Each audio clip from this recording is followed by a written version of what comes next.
قلت أنا يا أستاذنا في هذا الزمان التعليم اغترب، وطلابنا أصبحوا للغش والتغشيش متعطشين،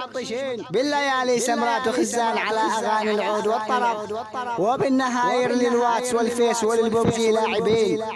كيف بالله بايعتلوا الكراسي والمناصب والرتب، والبناطيل مقطعات من الفخذ والركب هم لها لابسين، وعاد قصات غربية للرأس واللحى والشنب، يرسم بها خرائط كأنها شوارع كلها العابرين، عاده يكتب حالة اسمه يماني وافتقر حنا أصل العرب، ما هو بعارف إن العرب والعروبة من أمثاله متبرئين.